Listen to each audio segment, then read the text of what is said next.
కరీంనగర్ జిల్లా తిమ్మాపూర్ మండలం ఎల్ఎండి కాలనీలోని శ్రీ చైతన్య ఇంజనీరింగ్ కళాశాలలో 3 రోజుల థింకెక్స్ హ్యాకథాన్ను విజయవంతంగా నిర్వహించింది. ఈ కార్యక్రమం ఇన్నోవేటివ్ ఐడియాస్, సాంకేతిక పరిష్కారాలు మరియు ప్రోడక్ట్ డెవలప్మెంట్పై దృష్టి సారించి విద్యార్థులకు సృజనాత్మకంగా ఆలోచించి సమస్యలను పరిష్కరించే వేదికను అందించింది. మొత్తం 50 టీంలు థింకెక్స్ హ్యాకథాన్లో పాల్గొని తమ నూతన ఆవిష్కరణలు, సాంకేతిక నైపుణ్యాలు మరియు సమస్యల పరిష్కారానికి సమర్థవంతమైన పరిష్కారాలను ప్రదర్శించాయి.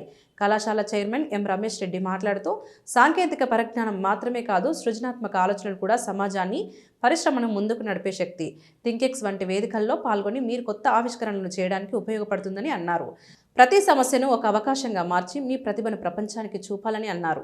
విద్యార్థుల్లో సృజనాత్మకత, ఆవిష్కరణాత్మక దృక్పథం మరియు ప్రాక్టికల్ ప్రాజెక్టుల రూపకల్పనను ప్రోత్సహిస్తూ భవిష్యత్తులో ఇలాంటి కార్యక్రమాల్లో ఎక్కువగా పాల్గొనాలని సూచించారు. డైరెక్టర్ కె నరేందర్ రెడ్డి గారు మాట్లాడుతూ, థింకెక్స్ హ్యాకథాన్ ద్వారా విద్యార్థుల సాంకేతిక ప్రతిభ, ఆవిష్కరణ సామర్థ్యం మరియు టీం వర్క్ నైపుణ్యాలను అభివృద్ధి చేయడానికి ఒక విశిష్ట వేదికగా నిలిచిందని అభిప్రాయపడ్డారు. హ్యాకథాన్ ముగిసిన తర్వాత 50 టీంలు తమ ప్రాజెక్టులను ప్రదర్శించి నిపుణుల నుండి విలువైన ఫీడ్బ్యాక్స్ పొందారు. థింకెక్స్ హ్యాకథాన్ విద్యార్థుల్లో సాంకేతిక పరిశ్రమలో రియల్ టైం సమస్యలను పరిష్కరించే నైపుణ్యాలను పెంపొందించడానికి ఒక ప్రధాన వేదికగా నిలిచిందని చెప్పారు.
సముద్రాల శ్రీవిద్య, నాదం వేణు ఇద్దరు పిల్లలకి యూనివర్సిటీ నిర్వహించినటువంటి ఎగ్జామ్స్లో 25-26 అకాడమిక్ ఇయర్లో 14th కాన్వకేషన్ జేఎన్టీ యూనివర్సిటీ అనేది నిర్వహించడం జరిగింది.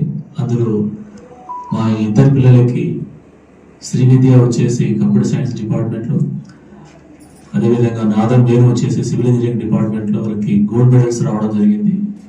మరి ఈ సందర్భం పురస్కరించుకొని నా యొక్క శుభాకాంక్షలు పిల్లలిద్దరికి కూడా, అదే రకంగా వాళ్ళ తల్లిదండ్రులకు కూడా నా యొక్క శుభాకాంక్షలు, అభినందనలు. మరి ఈ సమావేశంలో మనం మా శ్రీ చైతన్య విద్యార్థులకు బంగారు పథకాలు, గోల్డ్ మెడల్స్ రావడం అనేది మా సంస్థ కూడా చాలా గౌరవం. ఇది మేము చాలా సంతోషం వ్యక్తపరుస్తున్నాం. మరి ఈ సందర్భంలో పిల్లలకి నేను వాళ్ళకి గోల్డ్ మెడల్ సాధించడం అంటే 4 years కోర్సులో ప్రతి సంవత్సరం కూడా హైయెస్ట్ పర్సంటేజెస్ మెయింటైన్ చేస్తూ అకాడమిక్ పర్ఫార్మెన్స్ చూపెడుతూ మరి 4 సంవత్సరాలలో వాళ్ళకు హైయెస్ట్ అకాడమిక్ పర్సంటేజ్ తెచ్చుకొని ఈరోజు యూనివర్సిటీ అంటే ఆల్మోస్ట్ 170 కాలేజీలు ఉన్నాయి. మరి ఇందులో వాళ్ళకు ప్రథమంగా ఉండి మెడల్ సాధించడం అనేది చాలా గొప్ప విషయం. మరి ఈ సందర్భంలో పిల్లలు చాలా హార్డ్ వర్క్ చేశారు. చాలా ప్లాన్డ్గా హార్డ్ వర్క్ చేసి డెడికేటెడ్తో ఒక కమిట్మెంట్తో కష్టపడారు కాబట్టి వాళ్ళకి ఈ ర్యాంక్స్, గోల్డ్ మెడల్ సాధించడం అనేది అది జరిగింది. మరి దాని వెనుక ఎంతో శ్రమ ఉంది. పిల్లలు చాలా కష్టపడారు. ఎన్నో స్లీప్లెస్ నైట్స్ కూడా వాళ్ళు కష్టపడి ఉంటారు.